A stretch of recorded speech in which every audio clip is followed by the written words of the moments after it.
Bonsoir à tous et bienvenue dans NCI Reportage. Au sommaire de cette émission, le casse-tête des embouteillages dans la capitale économique. Nombreux sont les usagers de la route à subir chaque jour la densité du trafic. Quelles en sont les causes? Quel impact sur le quotidien des populations? Quelles solutions aussi pour désengorger Abidjan? Est-ce que ces solutions marchent réellement? C'est ce qu'on verra dans quelques instants. Et puis, depuis 2021, l'Africa Sport évolue en Ligue 2. C'est une première pour ce club septuagénaire. Comment prépare-t-il son retour dans l'élite du football ivoirien? Nous serons en immersion avec les Aiglons. NCI Reportage, ça commence maintenant.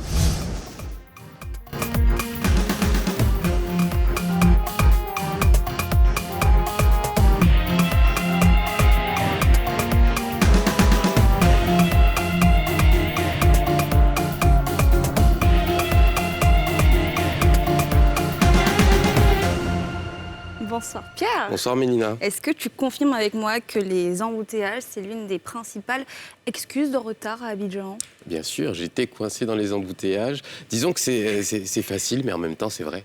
C'est ça. Ces embouteillages sont un véritable casse-tête pour les Abidjanais qui passent parfois plus de 3 heures dans les bouchons. Est-ce que tu te rends compte, 3 heures? Eh oui, des heures qui impactent le quotidien des populations, mais aussi de l'économie. En 2017, on estimait qu'on avait perdu 5% du PIB ivoirien à cause des embouteillages. Il y a aussi l'environnement. Eh bien, quelles sont les principales causes de ces embouteillages? Quel impact sur la vie des populations? Quelles solutions aussi pour désengorger et fluidifier le trafic dans la capitale économique? C'est ce reportage qu'ont réalisé Armel Zozo et Patrick Brédé pour tenter d'apporter des réponses.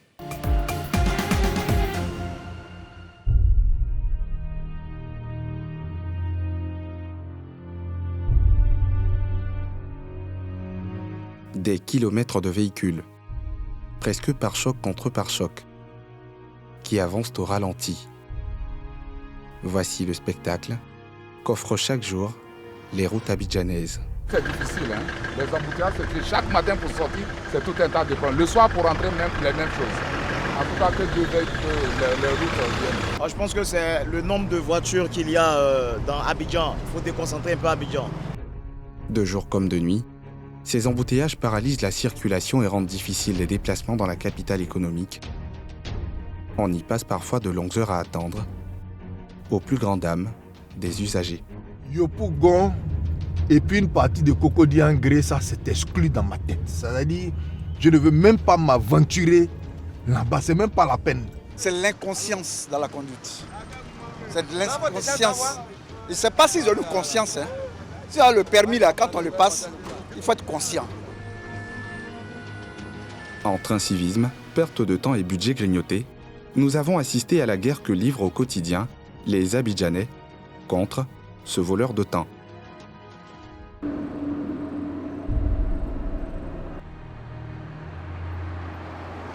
Il est à peine 4 heures du matin.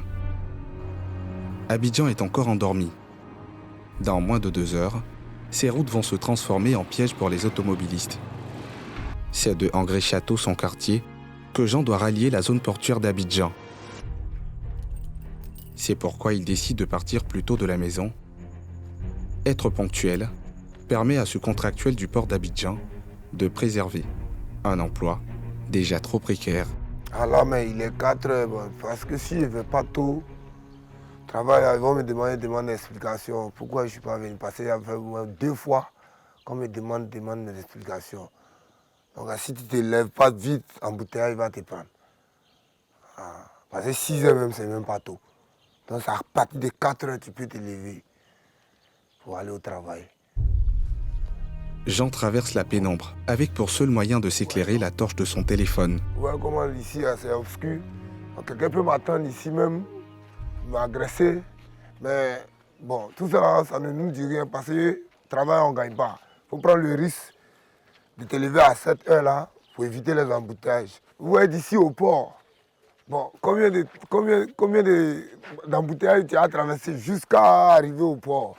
Bon, vous voyez un peu la situation. Donc à l'heure, là, si tu ne t'es pas réveillé et que tu t'es réveillé à 6 heures, c'est fini. C'est fini. Tu vas arriver en retard forcé et tu vas t'expliquer. Sur le chemin de la gare de taxi, il y a ce chantier. Pour Jean, il serait à l'origine des embouteillages à Angré-Château. Ici, il y a les travaux. Bon, nouveau goudron, hein. Ils ont commencé par ici aussi. Donc là, ça fait que tout est bouché ici. La route, c'est 2 voies seulement. Donc, arrivé à un certain niveau, à partir du feu du château là, parce que plusieurs veulent partir, plusieurs veulent venir. Donc là, ça fait que c'est à partir de là même ça commence. Et une fois à partir du feu du château là, quand ça commence là, ça prend jusqu'à Saint-Jean. Après 4 km de marche, il arrive enfin à la gare, soulagé et sûr de maîtriser son temps et son budget transport. Alors là, on commence à être soulagé. Hein? Oui, ça va. En tout cas, ça va parce que là, je viens de trouver mon premier taxi. Si je ne l'ai pas vu trouver comme ça, là, que je suis arrivé un peu en retard, là, il a décomposé. Ça me revient encore plus cher. Voilà un peu la chose. Décomposer, ça veut dire qu'ils vont te déposer ici aux 2 plateaux. 2 plateaux, tu as emprunté nos taxis encore pour arriver à Cocody, avant de prendre un truc pour aller vers le port. Et ce taxi, si vous payez combien? 500 francs. Or, pourtant, si tu décomposes ici 2 plateaux là, dans la journée, ils vont te dire non, 400 francs. De là aussi, tu as payé au moins 300 francs pour arriver à Cocody. Donc ça te revient à 700. Jean prend la route au moment où Abidjan s'éveille tout doucement. Plus de 500 000 véhicules s'engagent chaque jour sur les routes de la ville la plus embouteillée de Côte d'Ivoire. C'est dans ce trafic que Maillé s'apprête à prendre sa place. Ce juriste en banque habite la 8e tranche à Angré et travaille dans la commune du Plateau. Pour s'y rendre, difficile de trouver un taxi.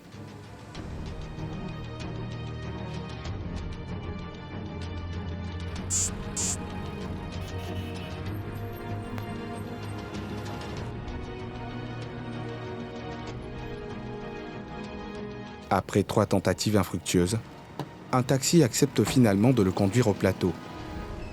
Les embouteillages leur prennent énormément de temps et un taximan préfère faire 3 courses aller-retour Angré-Palmeraie à 1000 francs plutôt que de faire 3000 francs jusqu'au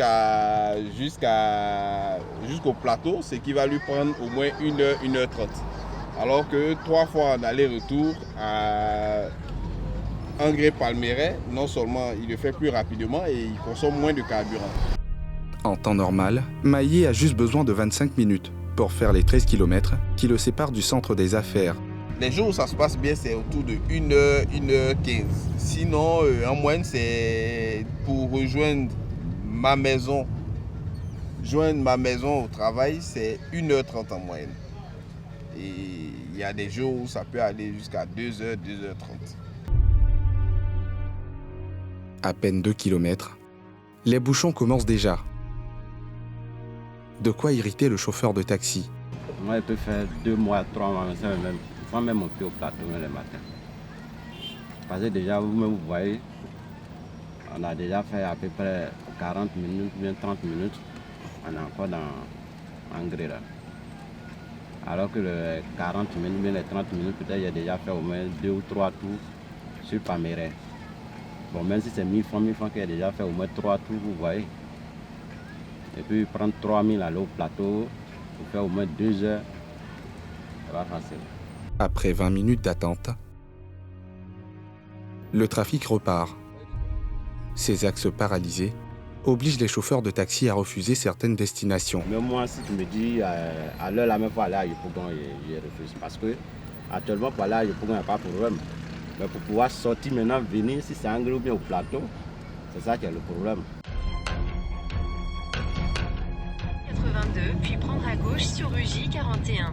Pour sortir de ce piège urbain, Maillé se fie à son GPS pour trouver les axes les plus fréquentables. Cher frère, oui. Prends tout droit, oui. Et puis au carrefour, on va à gauche. Okay. C'est une astuce que j'ai développée à force. Et quand je suis coincé dans les embouteillages, j'active tout de suite le GPS qui m'indique les itinéraires les moins chargés. Mais malgré ça, on fait 1h30, 2h.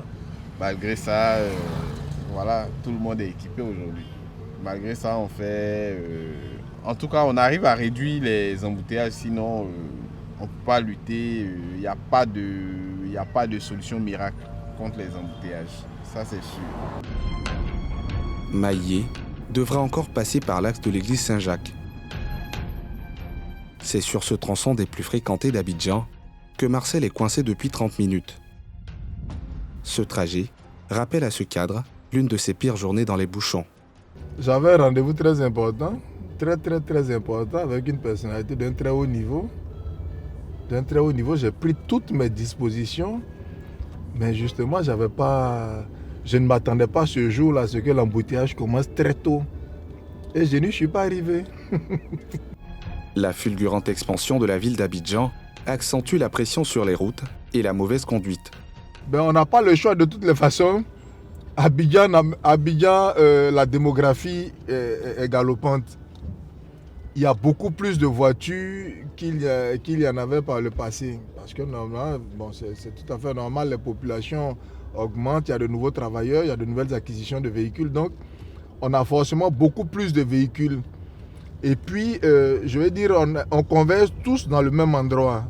Soit au plateau, Treichville, Marcory, Yopougon. Les ouvertures ne sont pas nombreuses. Voilà, les ouvertures ne sont pas nombreuses. Marcel et Maillé mettront plus de 2 heures pour se rendre au plateau. L'embouteillage. Cette maladie urbaine ne touche pas que les grands axes. Nous sommes à Yopougon. Le manque de voirie et l'incivisme des usagers la place dans le top 5 des communes les plus embouteillées. Nous sommes à un rond-point. Ce monsieur, carrément... Ce matin, l'imprudence d'un chauffeur de Baka provoque la colère de Jean-Baptiste. Il fait un demi-tour et il m'arrache le pare-choc, il me bousille la voiture. Et là, je lui pose la question, qu'est-ce qu'on fait? Et jusque-là, il ne se décide pas. Il n'avait pas la priorité? Non, il n'avait pas du tout la priorité. Pas du tout, il n'avait même pas la priorité. Là, regarde la position de la voiture. C'est de l'inconscience, si vous voulez. C'est de l'inconscience. Sinon, à un rond-point, une fois que tu es déjà engagé, la manière où je suis stationné, en tout cas, moi j'ai la priorité, j'ai toutes mes pièces. Mais pour ce Baka-là, il est inconscient. C'est pas possible. Et il me semble qu'il a encore sur une dose, je ne sais pas. C'est en train de créer un bouchon. Qu'est-ce qu'on fait? Bon, qu'est-ce que vous faites? Bon, comme c'est en train de créer un bouchon, bon, on va essayer de voir ce qu'on peut faire, lui demander pardon, puis essayer de voir comment on peut déplacer le phare et le pare-choc aussi. Alors que le chauffeur de minicar veut aller à la conciliation, un autre accrochage survient de l'autre côté du rond-point. La circulation est à l'arrêt. Il vient de me cogner par derrière et j'attends. Je lui demande pourquoi on dégage la route, au moins qu'il présente les papiers pour qu'on puisse libérer la voie. Mais apparemment, il ne veut pas donner les papiers, donc on va être obligé d'attendre le constat. Mais ça va créer un gros embouteillage. Oui, mais c'est pour éviter ça que je lui demande de donner les papiers pour qu'il me suive au moins. Il donne ses papiers, je suis sûr qu'il va me suivre. Sinon, je suis bien obligé de rester là et attendre que le constat soit fait. En attendant les constats, on se débrouille comme on peut pour sortir de ce piège. Un piège dont on échappe difficilement et qui a un coût pour les transporteurs.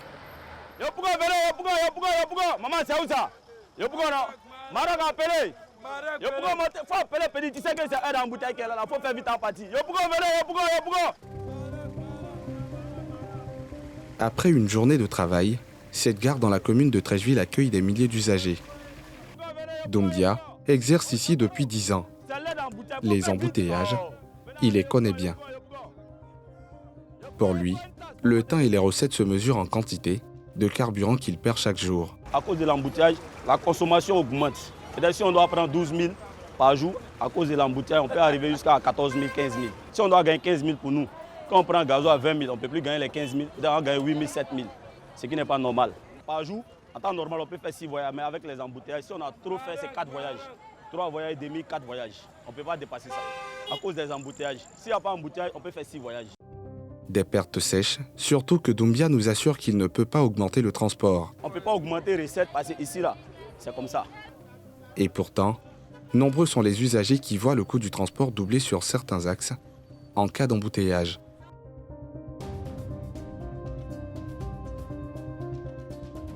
Après une journée de travail, c'est le moment pour Marie et Ange de regagner leur domicile.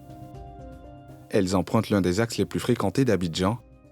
Le tronçon de la Carena et ses immanquables bouchons pèsent énormément sur leur vie de famille. Quand tu rentres, tu dois faire à manger, toujours en retard, il y a toujours les petits disputes avec monsieur, c'est vraiment compliqué.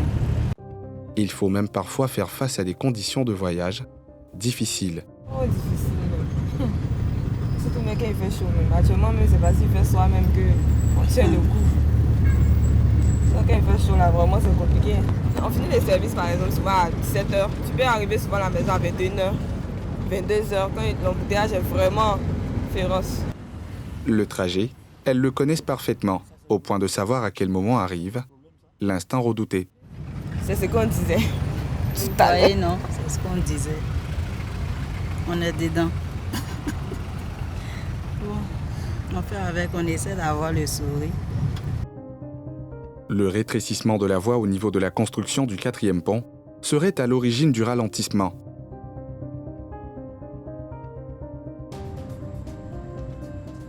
Marius, l'apprenti du minicar, profite pour s'offrir une pause téléphone. Mais en vérité, son coup de fil vise un objectif stratégique. Donc c'est du quoi, c'est notre dernier voyage qui est là. Donc ça appelle pour donner des informations entre nous chauffeurs.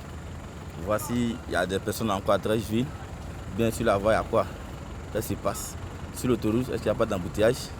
Je donne les informations. C'est pour que c'est descendu pour téléphoner. C'est stratégique. Oui, oui. On travaille avec stratégie. Sans quoi tu ne peux pas avoir quelque chose pour aller à la maison. Parce que nous, on se perd sur le terrain. On n'a pas fonctionné d'État. 1 heure après le départ de Treichville, les choses ne s'arrangent pas.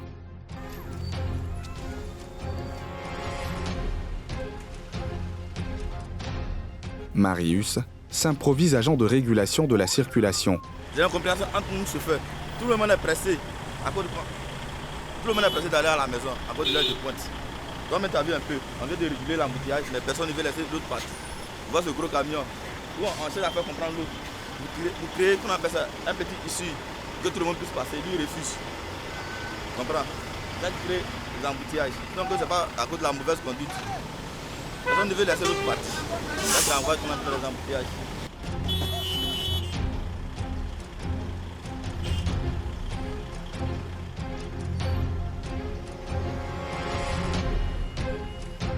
Mission réussie. Marie-Élise et Ange sont soulagées, mais restent tout de même prévenantes. On a un peu peur parce qu'il y a Sipores aussi qui est là, à l'entrée de Sipores. Il y a l'autoroute aussi, s'il n'y a pas d'embouteillage, c'est déjà bon. Ce soir sur l'autoroute, pas d'embouteillage au bonheur de Marie-Élise. Pour Ange, le chemin est encore long. Elle doit affronter l'embouteillage du nouveau quartier avant de s'offrir une nuit de repos.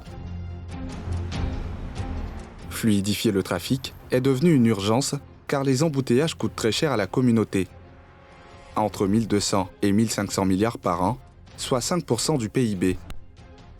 Et pour faire sauter les bouchons à Abidjan, ou du moins les réduire, l'État a créé l'AMUGA, l'autorité de la mobilité urbaine, dans le Grand Abidjan. Pour veiller à la fluidité routière et à la mobilité de plus de 6 millions d'Abidjanais, l'AMUGA a mis sur pied un nouveau plan de circulation. Cet après-midi, Aristide Gaillet est sur l'une des voies principales de Marcory, le directeur de la planification des études et projets, venu s'assurer que le nouveau plan de circulation fonctionne dans cette commune. Il n'est pas au bout de ses surprises. L'affaissement de la chaussée crée un ralentissement. Une canalisation et ça crée un affaissement là-bas. Et ça, des travaux qui sont en train de se faire là, qui ont créé un affaissement là. Et cet affaissement entraîne des ralentissements sur toute la circulation. Donc normalement il faut qu'il repart rapidement ça, sinon ça perturbe la circulation. Cette situation a des conséquences immédiates sur cette voie très fréquentée. Les voitures en face ralentissent, mais ils ont le feu vert. Normalement ils auraient dû dégager, mais ils ne peuvent pas dégager parce que simplement ils doivent se remettre sur une seule voie. à cause du trou qui est juste devant nous ici. C'est ce mal moderne que la MUGA cherche à guérir ou du moins atténuer. Ces plans de circulation qui consistent, à réguler les stationnements, donc à dégager tous les véhicules de transport en commun des carrefours. Ils doivent dégager d'au moins 150 à 200 mètres des carrefours les plus congestionnés. Ça, c'est l'une des composantes du plan de circulation. Et également, d'autres composantes, c'est la mise à sens unique de certaines voies. Donc il y a des voies qu'on met à sens unique de circulation, de sorte à avoir plus de capacité et à éviter les conflits. C'est le cas ici. Vous libérez la chaussée, c'est comme vous êtes en train de faire là. Ça crée, à cause de vous là, tout le monde en endroit. L'équipe de la MUGA ne manque pas de rappeler à l'ordre les usagers qui ont encore du mal à comprendre le nouveau plan de circulation. Le plan de circulation ne fait pas l'unanimité. La circulation n'est pas fluide. Et puis il y a trop de choses. Il y a aujourd'hui, mais ils ont mis ça, c'est interdit. Les voitures ne peuvent pas garer là-bas, à l'intervalle là-bas. Si tu viens, tu gares là-bas, tu ne gares pas là-bas, les policiers vont t'arrêter, ils vont te prendre des trucs. Et après, encore, si tu veux descendre en bas du pont, tu ne peux plus, tu es obligé de venir quand descendre ici, encore marcher partir. Tous les vieilles femmes sont arrêtées là-bas, ils n'ont pas les pieds même pour venir là. C'est la souffrance. C'est la souffrance. Aujourd'hui, là, on ne peut pas partir. Si tu habites ici, tu es obligé de faire un détour là-bas encore. Là, tous ceux qui habitent ici, l'alignement, là, tu quittes en commence, maintenant tu ne peux pas aller chez toi à la maison. Si on a annulé tous ces sens interdits, ça ne sert à rien. Ce qu'on doit faire, c'est de mettre des policiers pour faire la circulation. Pour régulariser la circulation, c'est tout. La MUGA veut donner plus de place au transport en commun. Vous voyez le monde qu'il y a dans le bus. C'est pour cela qu'il faut faciliter les conditions de déplacement des personnes qui sont dans les bus. Parce qu'il y a du monde. Ils sont arrêtés et c'est des conditions un peu plus difficiles de déplacement s'ils sont dans l'embouteillage au même titre que les autres. Or, notre objectif, c'est de réduire l'usage du véhicule particulier, d'avoir un transport de masse plus densifié. Et pour ça, on est obligé d'avoir des voies réservées pour les bus afin d'améliorer la circulation. C'est là la solution la plus durable à la question de la congestion. Selon la Banque mondiale, on enregistre près de 10 millions de déplacements quotidiens à Abidjan.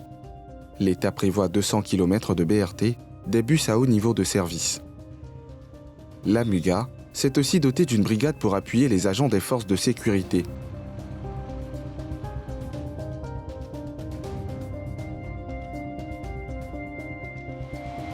Le coût du carburant élevé, les heures de travail perdues, les interminables factures chez le garagiste, voici ce qu'a décidé de changer M. Ake. Pour se rendre au boulot, c'est en voiture qu'Ake effectue la première partie de son trajet. Ensuite, il emprunte la voie lagunaire pour se rendre à Trècheville. Ça fait maintenant un mois que j'ai trouvé une alternative à mon déplacement. Ça fait un mois, comme je l'ai dit, que je me déplace en bateau.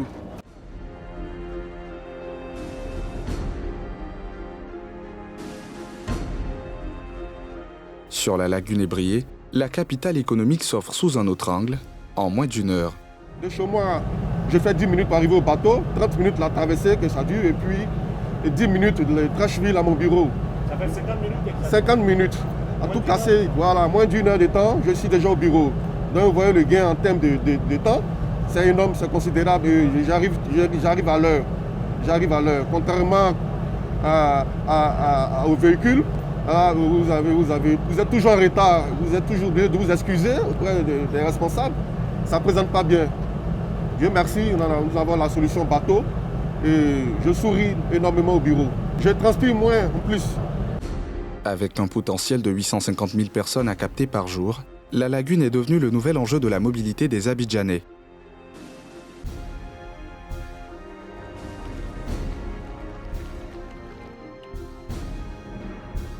C'est l'enjeu de mobilité.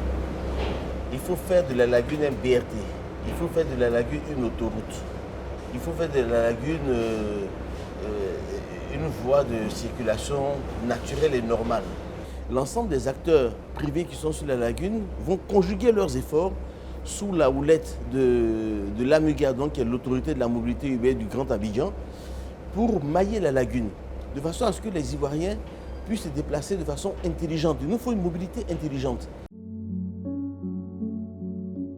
La livraison du 4e pont d'Abidjan, prévue en 2022, et le futur, suscite beaucoup d'espoir chez les Abidjanais. La délocalisation de la capitale à Yamoussoukro pourrait accélérer le désengorgement de la perle des lagunes. Alors on le voit dans ce reportage, les embouteillages n'épargnent personne. Toutes les classes sociales sont impactées. Et oui, c'est un vrai cauchemar pour les populations abidjanaises et pour la petite info, Pierre, et pour vous aussi, chers téléspectateurs. Le plus long embouteillage au monde, c'était en Chine et ça a duré 12 jours, Pierre. Alors heureusement, on n'en est pas encore là. Et oui, pas encore l'Abidjan, mais nos embouteillages aussi perturbent le quotidien des Abidjanais. On va accueillir pour en parler le directeur de la planification et des études à la MUGA, Monsieur Aristide Gaillet. Bonsoir, merci d'être avec nous. Bonsoir Mina, bonsoir Pierre. Vous êtes en charge de la mobilité urbaine dans le Grand Abidjan. La MUGA a mis en place un plan de circulation dans certains quartiers d'Abidjan. On l'a vu dans le reportage, on vous a également vu dans le sujet pour réduire donc les embouteillages. Mais on se rend compte que ce plan amplifie parfois le trafic à Abidjan. Comment on l'explique? Alors effectivement, nous avons donc démarré, la MUGA a démarré ses activités depuis 2020. C'est une structure qui a été créée en 2019. Par l'État pour répondre effectivement au problème de déplacement des populations dans le Grand Abidjan. Le Grand Abidjan qui va jusqu'à Dabou, Jacquesville, Alépé, Azaguié, Bonois et Grand Bassam. Et donc, pour déjà démarrer, nous avons identifié un certain nombre de difficultés de déplacement dans la ville d'Abidjan. Et ces points durs-là, nous avons commencé à les traiter. Et pour les traiter, donc, il y a eu des plans de circulation qui ont commencé à être mis en œuvre, notamment au niveau de Makori et de Trècheville. Mais il est clair que ces plans de circulation vont induire des changements d'habitude, des changements de comportement et qui ne sont pas toujours si simples à mener et à faire. Et donc, les débuts sont difficiles, mais effectivement, au fur et à mesure, les choses sont rentrées dans l'ordre et aujourd'hui, je crois que ça marche relativement bien. Alors cette circulation difficile que vous identifiez, est-ce qu'elle est liée à une population trop importante d'Abidjan ou à juste des comportements sur la route qui ne sont pas adaptés? C'est un ensemble de facteurs. Il y a aujourd'hui une estimation que nous avions pour la croissance du trafic sur Abidjan qui était donc de l'ordre de 20%, entre 2011, était estimé donc entre 2011 et 2022 à 11%, à plutôt 20%. Par contre, aujourd'hui, nous avons une croissance de près de 30% du trafic. Donc ce gap-là, il faut pouvoir le gérer sur les voies. Et ça, c'est l'une des causes. Mais pourquoi une telle croissance du trafic? La croissance du trafic est liée au développement urbain, donc à l'étalement urbain. Les gens trouvent des logements un peu plus loin, à la périphérie de la ville, donc à Bégerville, au niveau de Songon. Et ils doivent revenir vers le centre-ville pour donc, le travail, pour voilà, toutes les activités. Et c'est donc ça qui est l'une des raisons fondamentales donc, des différents embouteillages. Donc ça, ce sont les besoins de déplacement.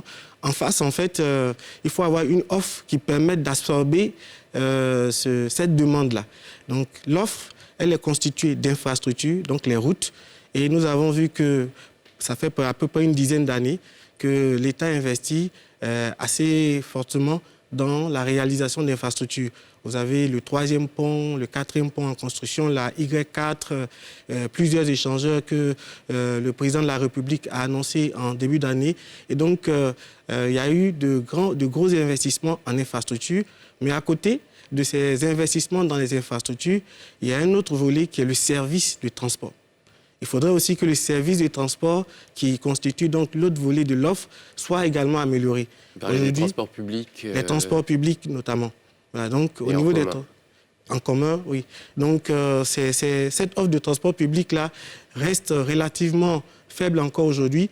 Et donc, notre mission, c'est de la renforcer.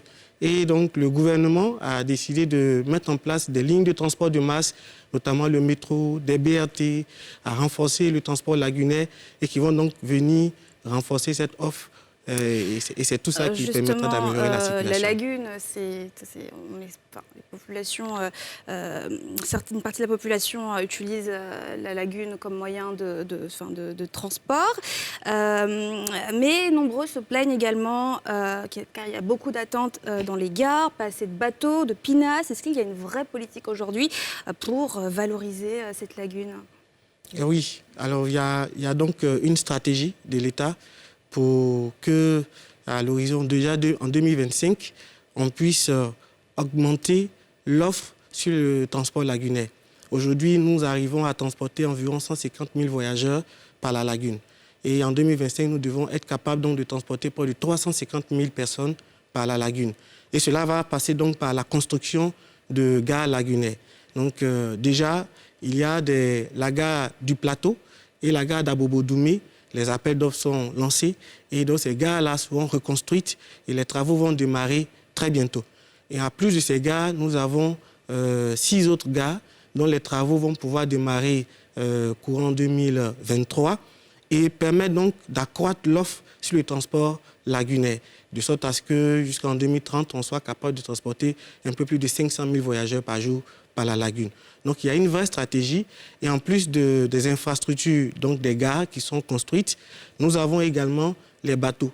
Donc l'État, à travers le ministère des Transports, donc le ministre des Transports est en train de chercher donc, à acquérir une centaine de bateaux qui seront mis donc à la disposition des différents opérateurs pour pouvoir renforcer cette offre-là. Alors pour le transport public, les transports en commun, est-ce que vous pensez que l'un des points qui peut repousser, qui ne peut ne pas donner envie aux utilisateurs, c'est justement la détermination du temps. En général, quand on part dans d'autres pays, on prend le modèle peut-être de l'Occident, on est en mesure de vous dire exactement à quel moment votre transport va arriver, combien de temps vous allez mettre pour arriver à destination, et vous savez, vous avez une gestion plus ou moins en temps réel de votre temps. Est-ce qu'on va pouvoir répondre à ces données-là très rapidement pour encourager plus de personnes à prendre les transports publics? Oui, alors je vous réponds par l'affirmatif déjà. Alors ce qui se passe, c'est que quand vous arrivez en Europe, je vais vous prendre l'exemple de la France que voilà, nous avons tous, vous avez beaucoup plus de réseaux de transport commun en site propre. Le métro, c'était transport sur le chemin de fer, mais en site propre, intégral. Vous avez aujourd'hui 200 km de métro à Paris et ils sont en train de réaliser 200 autres kilomètres de métro et ils ont plus de 10 000 autobus en circulation pour une population d'environ 12 millions d'habitants. Nous, à Abidjan, nous avons 6 millions d'habitants, nous avons 0 ligne de transport de masse. Donc, il n'y a pas véritablement de transport en site propre intégral. Lorsque vous mettez en place donc, ce site propre intégral, on maîtrise le temps de déplacement sur le réseau. Parce que ce qui va conditionner l'heure d'arrivée d'un autobus ou d'un train, c'est uniquement sa vitesse et le temps qu'il passe à ses arrêts. Aujourd'hui, il faut pouvoir le développer. Donc, c'est pour cela que les projets de métro, de BRT, de développement du transport lagunaire, qui vont renforcer cette offre de services-là, vont permettre déjà de pouvoir arriver à ce niveau-là. Ensuite, il y a les équipements qu'il faut à l'intérieur des véhicules. Donc aujourd'hui, la SOTRA est en train d'équiper ces véhicules et l'État, à travers plusieurs projets, donc, va équiper tout le réseau, que ce soit même les minibus, les Gbaka ou les Wawa, seront entièrement équipés d'un minimum pour qu'on sache à quel moment arrive notre prochain véhicule et qu'on puisse le prendre en toute quiétude. Donc ça, c'est quelque chose qui se met en place et nous croyons que dans 3-4 ans, les choses vont largement évoluer. Je pense que c'est un point que les téléspectateurs ont écouté avec attention et vont surveiller de très près dans sa réalisation. Et je crois que nous travaillons à cela, effectivement, et il y a vraiment beaucoup d'initiatives là-dessus. Parce que nous n'avons même pas voulu laisser en reste le transport, ce qui est dit informel ou artisanal, c'est-à-dire les Gbaka et les Wawa. D'ailleurs, nous avons un programme de renouvellement de ce parc-là pour 3000 véhicules à peu près dans l'un des projets qui est financé déjà par la Banque mondiale, le PMUA, projet de mobilité urbaine d'Abidjan, avec lequel il y a la ligne de BRT de Yopougon à Benjerville qui est construite. Donc dans ce projet-là, il y a 3000 véhicules qui sont prévus être renouvelés pour ces acteurs. Et tous ces véhicules qui seront renouvelés seront équipés d'équipements qui permettent donc de donner en temps réel leur position. Mais également, nous allons passer à une étape aussi supérieure qui est que quand le métro arrive et que les BRT arrivent, même un peu avant, on devra pouvoir utiliser un seul type de transport pour pouvoir passer d'un mode à un autre. Alors, un métro qui arrive quand finalement? Parce que ça fait plusieurs années qu'on en parle. Il y a effectivement eu un certain nombre de difficultés. Vous savez que la plupart de nos projets connaissent des difficultés liées au déplacement des populations à la libération des emprises. Et nous pensons que d'ici la fin de l'année, ça sera chose faite, de sorte que les travaux démarrent effectivement. Mais entre-temps, il y a eu d'autres travaux qui ont pu se faire parallèlement. Ça a été des déplacements de réseaux et autres qui ont pu se faire sur les emprises qui avaient moins de problèmes. Aujourd'hui, nous allons terminer la libération des emprises pour que les travaux, effectivement, démarrent et que les Ivoiriens les voient. Mais effectivement, dans 3-4 ans, ces projets-là vont commencer effectivement à entrer en service. Je reviens sur l'accès à l'information pour que les Abidjanais puissent savoir en temps réel la situation du trafic. Aujourd'hui, il n'existe pas d'application ou de site pour se rendre compte de l'état du trafic à Abidjan, pour éviter certaines zones où il y a des embouteillages, pour choisir aussi des moyens de transport qui permettraient de gagner du temps. Alors, le ministère des Transports, donc, à travers un projet pilote, va déjà démarrer des actions sur certaines voies stratégiques, sur le boulevard Valéry-Giscard d'Estaing et puis sur le boulevard Mitterrand. Et donc, on va mettre déjà quelques équipements. Donc, je crois d'ici le début 2023, les usagers verront un certain nombre de panneaux à messages variables qui vont donc donner un peu des informations sur l'état de la circulation. Nous allons donc installer des caméras pour aider à régler la circulation en temps réel à travers donc des commandes à distance, donc des différents feux tricolores. Donc c'est des choses effectivement qui vont se mettre en place et qui se mettent en place au fur et à mesure. C'est ce que j'appelais donc le soft et les services qui doivent accompagner l'infrastructure.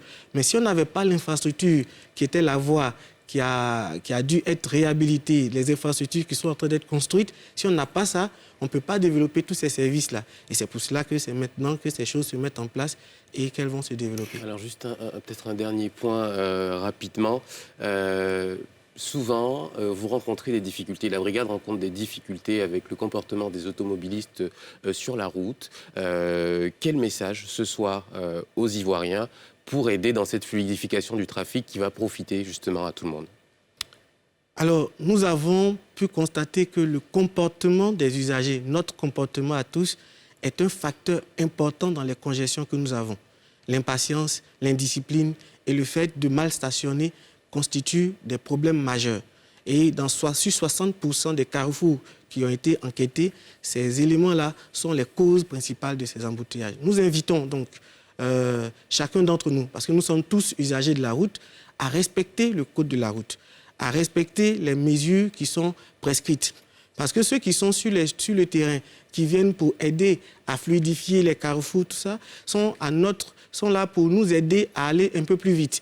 Moi, je peux forcer pour aller plus vite tout à l'heure, mais j'aurais créé un bouchon qui va empêcher peut-être plusieurs personnes et qui va créer des heures de congestion derrière moi. Donc, il faudrait que nous soyons patients dans la circulation et que nous apprenions à respecter les mesures prescrites. Peut-être que je termine sur ça aussi, c'est que nous allons procéder bientôt à la libération des carrefours. Il y a plusieurs carrefours qui sont occupés par soit des commerçants, soit par des stationnements anarchiques. Nous allons procéder donc à la libération de ces carrefours-là pour qu'il y ait une meilleure fluidité. C'est prévu pour quand ce déguerpissement ?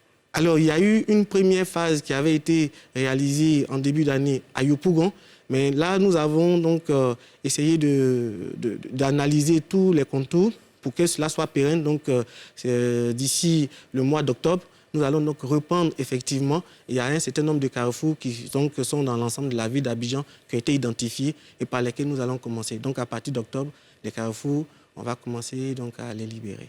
Merci Monsieur Aristide Gaillet. Je rappelle que vous êtes le directeur de la planification et des études à l'AMUGA. Merci d'avoir apporté des précisions aux Ivoiriens sur les projets de mobilité urbaine dans le Grand Abidjan. C'est moi qui vous remercie. Merci infiniment. Alors Mélina, pour la deuxième partie de notre soirée, c'est au sport qu'on s'intéresse et je crois qu'on va parler de l'Africa. Et oui, Pierre, nous serons en immersion dans l'un des plus grands clubs de la Côte d'Ivoire, un club qui vit une descente aux enfers depuis 2 ans. L'Africa Sport a quand la résurrection. Ce sera après une courte page de pub. A tout de suite.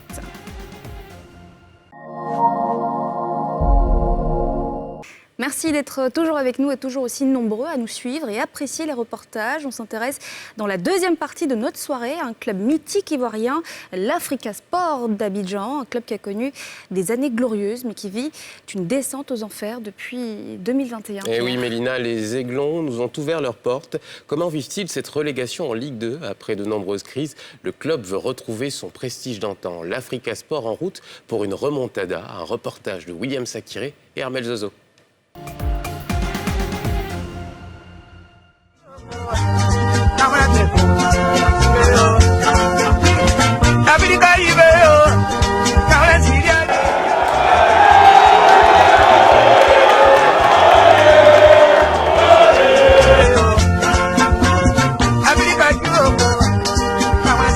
Un stade Robert Champroux de Marcory, plein comme un œuf et immaculé de deux couleurs, le vert et le rouge, de l'Africa Sport d'Abidjan.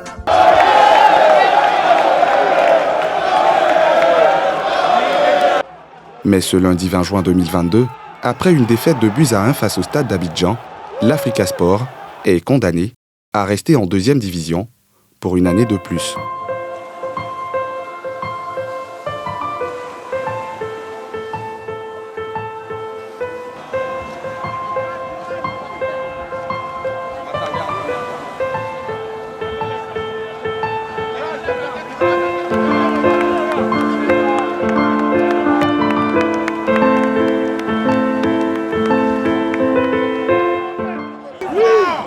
On a joué la finale. On espérait être en première division ce soir. Malheureusement, ça n'a pas marché. On est bien loin de l'année 2011, celle de son dernier titre de champion de Côte d'Ivoire, tout comme de 1999, année de son titre de champion de la Coupe d'Afrique, des vainqueurs des coupes. Mais comment les Verts et Rouges sont-ils passés du toit de l'Afrique aux méandres du football national? Immersion dans le nid des Aiglons, à la lumière de leurs exploits, de leurs crises, mais aussi des espoirs suscités par le renouveau, enclenché par le nouveau président, Narcisse Luyotea.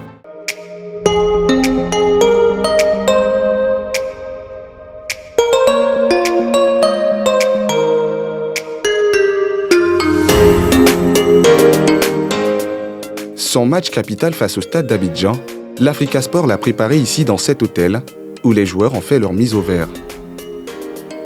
En quittant l'établissement pour le stade, première chose, la prière.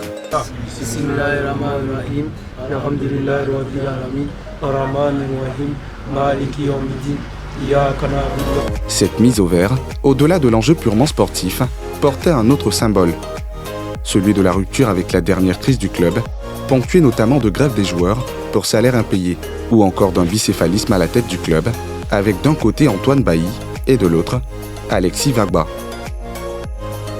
Dalla Koulibaly, milieu de terrain, était là en 2011, au moment du dernier titre de champion de l'Africa.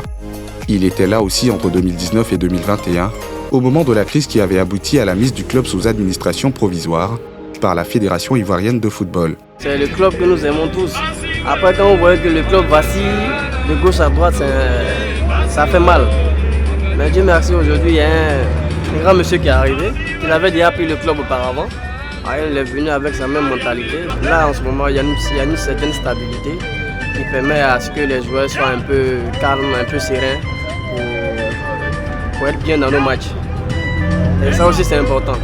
L'environnement autour des joueurs, quand c'est calme, les joueurs sont un peu plus sereins et ils arrivent à faire leur métier. Au plus fort de cette crise institutionnelle, il y avait eu aussi cette banderole, disant « on a faim » et une grève des joueurs. Aujourd'hui, Dalla entrevoit les choses autrement. On n'a pas faim. Non, on n'a pas faim. Bon, disons ceux qui avaient faim ne sont plus là. Mais dans cette nouvelle vie en deuxième division, les supporters sont restés accrochés à leur club. Des fans qui, malgré la descente en division inférieure, étaient là au stade Robert Champroux pour le gros match contre le stade d'Abidjan. On ne peut pas réveiller les vieux démons, voilà, parce que nous sommes dans la paix actuellement. On ne peut pas réveiller pour ne pas frustrer certaines personnes qui sont aujourd'hui dans l'ombre et qui se sentent frustrées. Donc on préfère rester, on préfère ne pas en parler et penser au futur. Aujourd'hui, nous avons de nouveaux dirigeants qui pensent à la montée, c'est tout ce qui nous intéresse. Aujourd'hui, les dirigeants mettent leurs moyens. Nous avons envoyé un entraîneur qui est dans une dynamique de victoire. C'est tout ce qui nous suffit. Le reste, bon, c'est le passé. L'Africa, c'est le cœur. On ne peut pas douter. On ne peut pas douter. Parce que le football, en réalité, c'est un jeu. Le jeu, tu peux perdre, tu peux gagner. Il y a des circonstances qui arrivent dans les clubs. Mais il faut pouvoir se servir des erreurs commises pour rebondir. Donc venir en 2-2 pour l'Africa, c'est un test, c'est une expérience pour nous. Voilà, c'est une expérience pour nous. Vous êtes d'accord avec moi que la Juventus est remontée en Série A et allée en 2-2 et après est revenue en D1 et a été champion. Voilà, pourquoi pas l'Africa? Mais nous sommes motivés et j'espère que cette année l'Africa, on sera en D1. Des supporters anonymes, mais aussi des célébrités venus pour soutenir l'élan de la renaissance et du retour au premier plan de l'Africa Sport d'Abidjan. On est tous supporters de l'Africa, donc nous sommes là pour mobiliser nos gamins. C'est quelque chose qu'on fait depuis, mais tu sais, l'Africa, on était un peu en discorde. Voilà, donc on fait tout pour mobiliser, mettre autour de ce club-là, mettre autour de ce club-là toute cette mobilisation pour qu'aujourd'hui on parte en Ligue 1 parce que c'est là-bas notre place. Voilà. L'Africa doit monter en D1. Parce que vous-même, vous voyez, depuis que l'Africa n'est plus là, vous voyez, votre football là, c'est même plus intéressant. Donc les gens ont besoin de l'Africa en Ligue 1. Et on est venu pousser l'Africa en Ligue 1. Il n'y a rien à dire, on passe ou on passe. Quelqu'un qui fait l'élite, c'est quelqu'un qui connaît le sommet du football ivoirien. Et faire un tour en Ligue 2, c'est pas facile. Mais l'esprit Africa, c'est aussi ces femmes, appartenant au groupe Amazon et qui ne manquent pas d'inspiration pour célébrer et encourager leur équipe. C'est mon équipe, vert et rouge, c'est mon maillot. Africa, c'est mon équipe, vert et rouge, c'est mon maillot. Oh yo, c'est mon équipe, vert et rouge, c'est mon maillot. Parmi elles, Ketty, supportrice de l'Africa Sport d'Abidjan depuis toujours. Moi-même, là, j'ai eu 3e génération d'Africa. Et ce sont 3 ans. J'ai supporté l'Africa à l'âge de 12 ans. Il y a des joueurs qu'on a supportés qui sont devenus vieux aujourd'hui. Tu sais, le supporter là, lui ne meurt pas. Le supporter là, il ne vieillit pas. Le supporter, lui, il est toujours là. Il y a des joueurs qui ont joué, les Mogueï, les Luyonagé, ils ont joué, ils ont vieux. Mais nous, on est toujours là. Le supporter ne meurt pas. C'est le supporter qui fait le club, c'est le supporter qui fait l'équipe, c'est le supporter qui fait le président. Sans supporter, le président n'est rien. Pour la sexagénaire, le sport et le football représentent beaucoup. Dans le sport, il n'y a pas de problème. Dans le sport, ce n'est pas politique. Dans le sport, je fais des CI, tu es RDR, tu es quoi et quoi, on est ensemble. La paix. La paix. Tout on a perdu notre soeur amie. On était au fédéral, à Yugoslavie. Même dimanche, même 7e jour, on là. Dans le sport, il n'y a pas de problème. Moi, j'aime le sport. Le sport, c'est un fait. On aime le sport. Le sport, il n'y a pas de question. Même un grand type, même si sport africain, si sport à sec, tu peux le toucher à cause de le sport facilement. Mais si c'est en politique, tu ne peux pas. Donc on aime le sport. On adore le sport. On adore le sport. Donc Africa va jouer, et puis moi je vais être à la maison. Jamais. Un engouement et une ferveur qui font aussi que l'Africa demeure, selon les journalistes, un club qui compte sur l'échiquier national, malgré son actualité mouvementée. L'Africa reste une place installée du football ivoirien pour la simple et bonne raison qu'après la SEC Mimosa, qui a 28 titres, l'Africa vient en second avec 17 titres de champion. Sans oublier son palmarès africain. Une coupe de vainqueur de coupe, une super coupe. Alors qu'avec un tel palmarès, l'Africa, incontestablement, est un grand club ivoirien. Maintenant, c'est vrai que dans la vie des clubs, il y a des hauts et des bas. La Juventus de Turin, qui est un grand d'Italie, elle est en 2e division. Donc, Manchester, il y a eu beaucoup d'autres clubs qui sont allés en 2e division. Mais cela n'empêche pas de dire que l'Africa est une place installée du football ivoirien. Qui n'a pas en mémoire Simplice Zessou, qui n'a pas en mémoire Yekini Rachidi, qui n'a pas en mémoire Lebri Manawa Jérôme, qui n'a pas en mémoire Pascal Mieza. Je cite pêle-mêle des joueurs qui ont marqué de leur empreinte ce club, mais l'histoire du football ivoirien. Et donc, pour cela, c'est normal que l'Africa soit un grand du football ivoirien. Il n'y a que la SEC et l'Africa au niveau de palmarès, et il n'y a que ces 2 clubs qui drainent du monde. Ça, quel que soit le temps qui passe, Ces deux clubs sont menés en 1947, mais ça demeure malgré tout de grands qui déplacent du monde et qui attirent énormément et qui amènent beaucoup de passion. Aujourd'hui, il y a une certaine sérénité et puis il y a un président et qui va bien diriger le navire vert et rouge. Et je crois qu'aujourd'hui, c'est de bon augure parce qu'on en avait besoin, l'Afrique en avait besoin et surtout le football ivoirien en avait besoin. Ce que nous constatons aujourd'hui, c'est une certaine accalmie et c'est de bonne guerre. Bon, c'est une grande équipe, elle fait partie des grandes équipes qui contre la Côte d'Ivoire avec la SEC d'Abidjan, mais il y a d'autres équipes aujourd'hui. Donc c'est une équipe qui a de nombreux supporters. Donc, c'est un ancien joueur de l'Africa qui est à la tête de cette équipe. Donc il connaît à peu près la maison. Je pense qu'il a une bonne approche avec les joueurs parce qu'il a déjà été président de l'Africa à QETA, il a déjà été président de l'Africa et ça marchait bien. Lui redonner un souffle nouveau. Regardez ce monde. Cela se passe de commentaires. Je n'ai pas amené des gens à venir au stade. Qui draine du monde? On draine du monde parce qu'on a marqué de son empreinte le football. L'Africa et la SEC sont les deux dinosaures du football ivoirien. Il ne faut pas se le cacher. Cela manque à la Ligue 1. Regardez. Quand vous voyez, je ne veux pas insulter des gens, mais quand vous voyez Bafin qui joue contre Korogo, est-ce qu'il y a autant de monde? Quand vous voyez l'USC Bassam qui joue contre le Racing, est-ce qu'il y a autant de monde?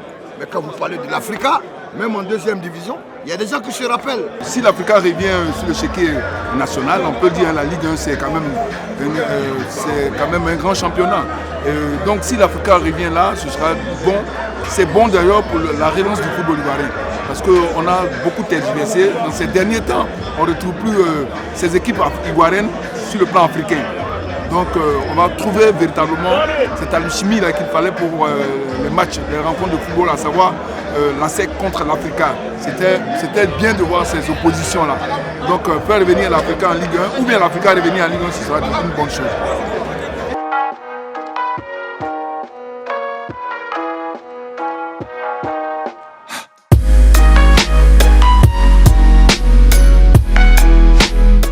L'Africa Sport d'Abidjan, 75 ans d'existence.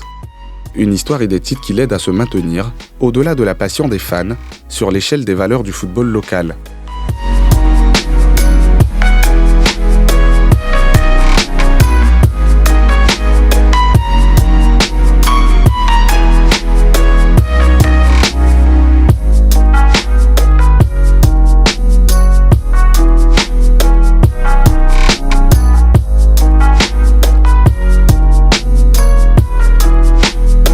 Cette histoire et ces titres ont été écrits par des hommes. Et ici, au complexe sportif de Yopougon, nous retrouvons certains comme François Monguei-Guéhi, en survêtement bleu et maillot fluor. Sur ce terrain, il entretient sa condition physique avec l'amicale des anciens footballeurs, résidant à Yopougon. À la fin de la séance du jour, celui qui a été capitaine des éléphants de Côte d'Ivoire évoque la longue crise qu'a vécu son club de cœur, l'Africa Sport. Moi, je suis à l'étranger. Quand je vois, par exemple, l'Africa Sport, où j'ai passé tout mon temps, aujourd'hui, je suis à l'étranger, dans des pays, et puis je regarde l'Africa. Où vous avez vu ça même? Une équipe qui a un club qui a deux équipes, qui envoie deux équipes dans un stade pour jouer.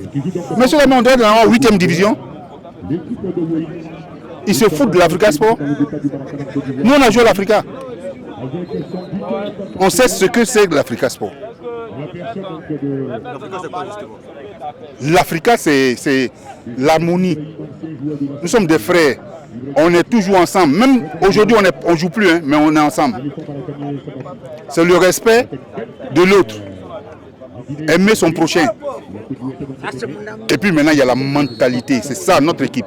Pour celui qui était directeur technique au moment du titre de champion de l'Africa, il faut créer une solidarité d'anciens joueurs autour du club. Si j'avais les moyens que je prends l'Africa Sport, je dois mieux faire que les autres. Pourquoi? Parce que je suis footballeur. Beckenbauer, il est président aujourd'hui du Bayern de Munich. Ça va faire maintenant 15 ans. Regarde où le Bayern flotte. Regarde où comment... Mais tu as joué au football.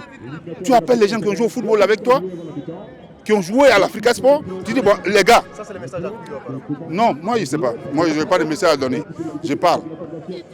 Tu viens, tu dis, bon, les gars, l'équipe est dans notre main maintenant. Qu'est-ce qu'on doit faire? Qu'est-ce qu'on peut faire? On va réfléchir pour qu'on ramène cette équipe-là à la place où elle était. On se donne peut-être 1 an, 2 ans, des trucs comme ça. Dans l'ambiance de fin d'entraînement de l'amicale des anciens footballeurs résidant à Yopougon, nous croisons la route de Komara Yakuba, ancien capitaine de l'Africa Sport. L'Africa 92. C'est lui qui a marqué le dernier but contre Vitalo. Et j'ai été le seul rescapé de 92 là, qui a remporté le trophée en 99. C'est un historique d'Africa. Bon, donc il y a beaucoup de choses à dire. Il a été témoin de sa crise institutionnelle et sportive pour avoir été l'entraîneur de l'une des équipes lorsque le club avait 2 présidents. Une période quand même difficile. Hein. J'ai pas envie de polémiquer sur certaines choses. Hein. D'abord, je ne suis pas dirigeant, donc je ne rentre pas dans ce conflit Bailly-Vagba. Je ne suis pas dedans. J'ai été sollicité par M. Dosso Aboubakar Sidi, qui est un ami depuis Bouaké. On a fait de la France ensemble dans le même quartier, qui m'a sollicité de faire un retour, de revenir. Parce que j'étais à l'Afrique, j'étais déjà parti plusieurs fois, de faire revenir. Au moins, les gens maîtrisaient les choses. Voilà, c'est eux forcément qui allaient être là. Mais malheureusement, quand j'arrive, je tombe dans une situation où il y a 2 clans, il y a 2 équipes, il y a 2 présidents, il y a 2 groupes de joueurs. Donc, on était déjà dedans, il fallait gérer ça quand même jusqu'au bout. Mais c'était quand même une situation inédite, on n'avait jamais vu ça. Oui, on n'avait jamais vu. Bon, moi, comme je dis toujours, je ne veux pas polémiquer, mais chaque parti avait ses raisons. Voilà, donc je ne veux pas rentrer dedans, je ne sais pas qu'est-ce qui a pu se passer entre les 2 dirigeants, Vagba et Bailly, pour que les choses en arrivent à ce point. Je ne sais pas, mais quand j'arrive, je pense que le Kono FIF, le Kono Africa a fait les choses de telle sorte que les 2 équipes puissent se mettre ensemble pour jouer. Mais il faut reconnaître que ça n'a pas été facile, parce qu'il y avait encore beaucoup de divisions. Chacun voulait imposer son entraîneur ou imposer ses joueurs, tout ainsi de suite. Bon, c'était des situations qu'il fallait gérer jusqu'à la fin. Aujourd'hui que l'Africa n'a plus 2 présidents, Komara Yakuba veut croire en l'avenir avec la nouvelle équipe dirigeante, conduite par Kuyotea Narcisse. Les choses ont commencé à bouger dans le bon sens. Et on espère que lui aussi, sa venue aussi, doit pouvoir quand même rassembler tout le monde. Il doit être en mesure quand même de pouvoir toucher Pierre ou Paul, ainsi de suite, pour faire revenir tout le monde. Parce qu'il faut reconnaître que l'Africa a quand même certains clubs qui est difficile à gérer. Parce que les frustrations sont beaucoup. À commencer par moi-même. Voilà, si je veux dire ici, on va passer toute une journée en train d'expliquer. Non, je ne veux pas rentrer dedans, mais je veux dire qu'il y a beaucoup d'hommes qui ont été frustrés, que ce soit des dirigeants, que ce soit des entraîneurs, que ce soit des joueurs ou des supporters. Il y a plusieurs personnes qui ont été frustrées. Je pense que ceux-là, c'est essayer quand même, il faut qu'ils prennent son bâton de pèlerin pour aller vers toutes ces personnes-là. Parce que l'Afrique n'appartient pas à une seule personne. L'Afrique appartient à tout le monde. À tout le monde. Donc il faut associer les uns et les autres. Si l'Africa compte aujourd'hui, c'est aussi parce qu'en dépit de ces crises, le club a connu des bâtisseurs et des dirigeants tels que Simplice Zinsou ou encore Doré Lassina. Commune de Cocody, quartier d'Angré. Sur cette rue, impossible de rater cette maison, vert et rouge. Des couleurs chères à cet homme, Doré Lassina, président de l'Africa Sport de 1995 à 2002. Bon, l'Africa est dans mon sang. Hein. Je pense que j'ai fait toute mon enfance en adorant ce club. En mon adolescence encore, j'ai dirigé ce club en tant que dirigeant et puis après j'ai été président. Bon, je pense que l'Africa, c'est mon sang, quoi. Dans les pas de l'homme, nous découvrons une maison aux couleurs et à la chaleur vert et rouge, mais aussi des photos souvenirs. Et là, on avait une photo. Ça, la photo que vous voyez là, c'est la photo avec le président au foot. Quand on a pris la coupe des vainqueurs de coupe, il a signé même. Hein, c'est celle-là qui est là. Hein, vous voyez là. Voilà. Elle a signé même sur moi en 80. Vous avez vu là? Ah oui. Hein, c'est marqué là. Qu'est-ce qu'il a signé alors? Je vais vous montrer. Plus facile. Voilà. Vous voyez ici, affectueusement. Hein, il a mis ça le 19, 2e mois 93. Février. Mais dites-nous quand même, il faut être africain ou pas? Non, Oufoué n'est pas africain parce que son gendre, c'est Zinsou. Hein? Son gendre, c'est Zinsou. C'est Zinsou qui nous a amenés, qui a fait les photos qu'il n'a pas fait signer par le foot. Donc il était africain à la maison, mais il disait pas... Oui, bon, c'est comme sa femme était à sec. Parce qu'elle portait aussi les tenues jaune et noir. Surtout la finale de la Coupe à Mans, vous avez vu. C'est ce qu'on vous a dit. Mais Oufoué était pour tout le monde. Mais c'est son fils, premier fils qui était à la tête de l'Africa Sport. Donc c'est ça. De bons souvenirs, mais aussi le cœur serré face à l'actualité du moment de son club. Je vis vraiment avec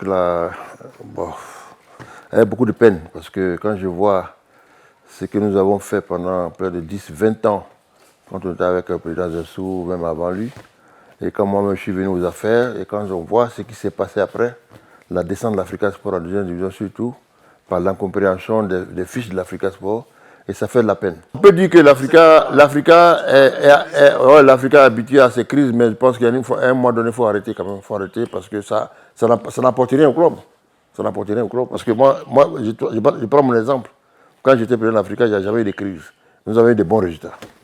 Quand Zinsou était là, au moment où on a pris la Coupe d'Afrique des vainqueurs de Coupe, en 92 contre le Vitalo, il n'y avait pas de crise. L'homme qui a cumulé près de 30 ans au cœur de la machine vert et rouge est nostalgique des heures d'embellie de son club. Au moment où les Aiglons volaient haut dans le ciel, avec dans les tribunes des hommes comme Simplice Zinsou. Vous savez, il y avait un engouement. Le président Zinsou, avec sa proximité avec le président, avec son beau-père, apportait beaucoup de ressources au niveau de l'Africa Sport. Ça nous permettait de recruter des joueurs étrangers, ça nous permettait de nous occuper très bien de l'équipe, de nous occuper vraiment de vaincre l'environnement. Et vraiment, ça fait qu'on avait beaucoup de succès sur le plan national et même sur le plan africain. On avait quelqu'un de charismatique, qui est M. Zinsou, qui avec le président Sampa, vraiment qui se sont engagés à fond à l'Africa Sport et qui mettaient les moyens qu'il fallait pour qu'on ait les meilleurs joueurs. Donc c'est ça, il y a tout. Oui. C'est sujet des photos aussi. Oui, bien sûr. Vous avez des grands joueurs, Berger Yago, vous avez là Babalade, vous avez James Smith, vous avez ici vraiment des grands noms, Serge Magui, vous avez Ambala Okolosi, vous avez Doumbia, vous avez vraiment... Là, c'est plutôt des joueurs que je vous disais tout à l'heure que le président Zinsou a pu amener à l'Africa Sport en son temps.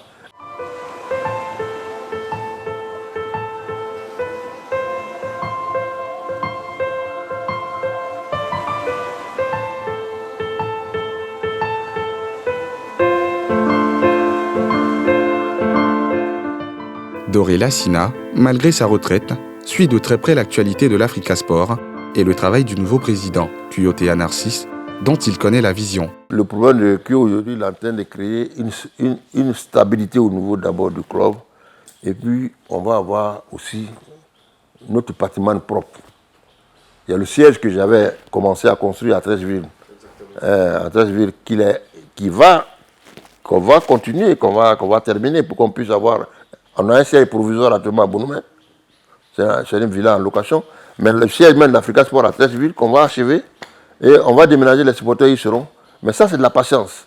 Si les gens ne sont pas unis, qu'on n'est pas unis, bloc, groupés autour de Q, mais comment est-ce qu'on va vendre les objets, comment on va vendre les journaux, les maillots, tout ça, créer des challenges pour qu'on puisse avoir des moyens additionnels pour pouvoir terminer ce siège-là rapidement. Parce que le premier sponsor de l'Africa Sport, c'est d'abord les membres associés, les supporters. C'est l'organisation qu'on mettra en place qui nous permettra de terminer le siège.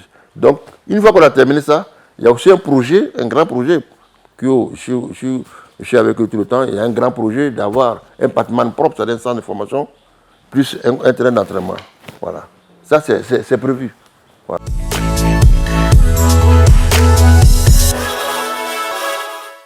En attendant ces projets structurants, les membres associés ont le regard tourné vers les pelouses de Ligue 2, d'où ils espèrent voir redécoller les Aiglons de l'Africa Sport.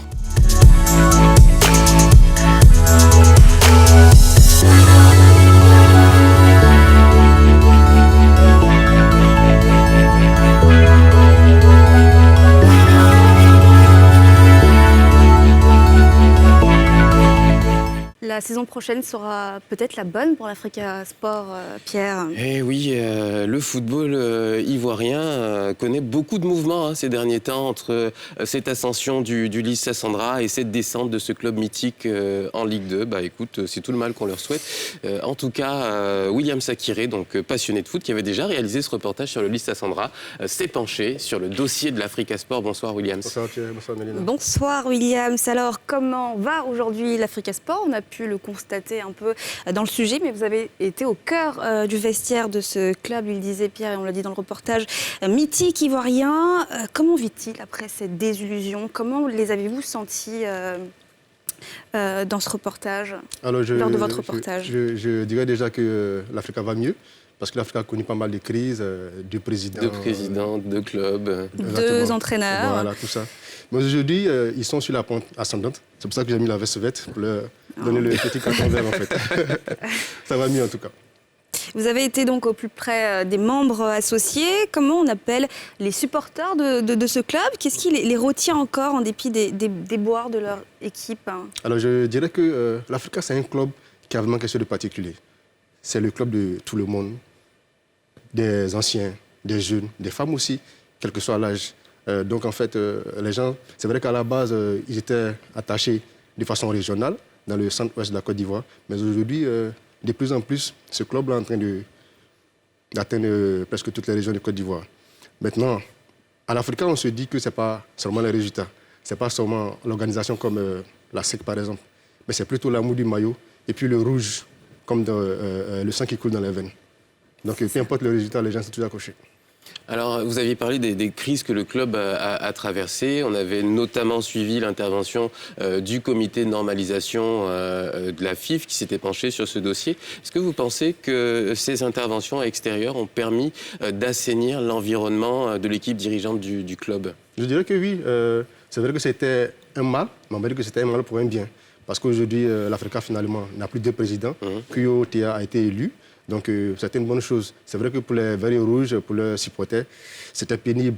C'est aujourd'hui presque de la moquerie que les supporters de la SEC leur font. C'est vrai, mais là où ils sont aujourd'hui en Ligue 2, ça va leur permettre quand même de se refaire une série et puis de revenir en Ligue 1. Pourquoi pas? Qu'est-ce qui manque, à votre avis, à ce club pour retrouver son prestige d'antan? Déjà, mieux jouer, je pense. Déjà, mieux jouer. Parce que lorsqu'on a vu les deux derniers matchs contre le Stade et puis Yamoussoukro, ce n'était pas vraiment de la qualité. Mais déjà, c'est vrai qu'aujourd'hui, ils n'ont pas pu faire cette remontée en Ligue 1. Mais l'autre victoire que l'Africa peut avoir, c'est qu'aujourd'hui, en termes de structuration, d'organisation, ça va mieux. Quid aussi des anciens joueurs de ce club? Est-ce qu'ils apportent aussi un certain soutien pour aider l'Africa Sport à faire sa remontada? En tout cas, ils le veulent bien. Déjà, le président même est un ancien joueur de l'Africa. Il avait un nom, on va dire, un peu sombre, on l'appelait Cercueil, lorsqu'il jouait encore. Par contre, il y a deux anciens joueurs. Est-ce qu'il enterrait les joueurs ou les buts? On va dire qu'il enterrait les attaquants quand même. Voilà, donc en fait, on a rencontré par exemple Komara Yakuba, qui était le capitaine de l'Africa lorsqu'ils ont gagné la Coupe d'Afrique en 1999. On a rencontré Mongueï Gueye, qui est un grand nom du foot ivoirien. Et tous, ils veulent aujourd'hui se mettre autour de l'Africa. Après, maintenant, comme je le dis souvent, l'Africa, c'est un club qui se nourrit certainement de crise, de l'adversité permanente aussi. Parce que c'est vrai qu'aujourd'hui, ils n'ont pas réellement de siège fonctionnel comme la SEC, mais ils peuvent quand même se targuer d'être le club le plus titré de Côte d'Ivoire. Mais vous dites qu'ils se nourrit d'adversité. Aujourd'hui, ils sont en Ligue 2, la SEC est en Ligue 1. Est-ce qu'ils sont toujours les opposants, les adversaires mythiques de ce club? Est-ce qu'on les considère toujours comme le némésis de la SEC? Oui. Parce qu'aujourd'hui, lorsqu'on fait un tour dans les stades, on sent que quand même, à SEC Africa, le grand classique du foot ivoirien, ça manque à tout le monde. Ça manque à tout le monde, en fait. C'est vrai qu'il y a d'autres nouveaux clubs. C'est bon vieux classico. Exactement. Je dirais même que le dernier à SEC Africa a tourné à l'avantage de l'Africa. Donc, quand il veut titiller un peu les supporters de la SEC, il leur rappelle toujours que c'est vrai qu'on est en Ligue 2, mais la dernière fois qu'on a joué ensemble, c'est nous qui avons gagné le match.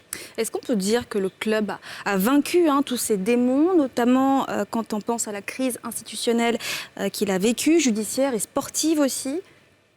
Aujourd'hui, je dirais que le club est sur la bonne voie. sur la bonne voie aujourd'hui. Les membres associés sont toujours mobilisés. Leur journal, qui est leur outil principal de communication, a rouvert, alors que pendant longtemps, il ne paraissait plus. Ils pensent même à finir le siège. Aujourd'hui, ils n'ont même plus de problème de salaire à la limite. Donc on va dire que quand même, il y a une nouvelle dynamique qui s'est mise en place. Une nouvelle dynamique qui est là aujourd'hui, avec le président Cuyo, qui était là déjà précédemment. Donc il y a vraiment cette volonté-là de faire revenir l'Africa en Ligue 1, mais aussi sur le toit de l'Afrique. Merci Williams d'avoir emmené les caméras de NCI Reportage dans le vestiaire de l'un de ces clubs légendaires du football ivoirien. Et le prochain club, c'est lequel, Williams? Ça sera la SEG, le favori. On a hâte de voir ça. C'est déjà la fin de ce numéro de NCI Reportage. Merci d'être resté en notre compagnie. Et puis on se retrouve à dimanche prochain, même heure, bonne suite de programme sur la nouvelle chaîne ivoirienne.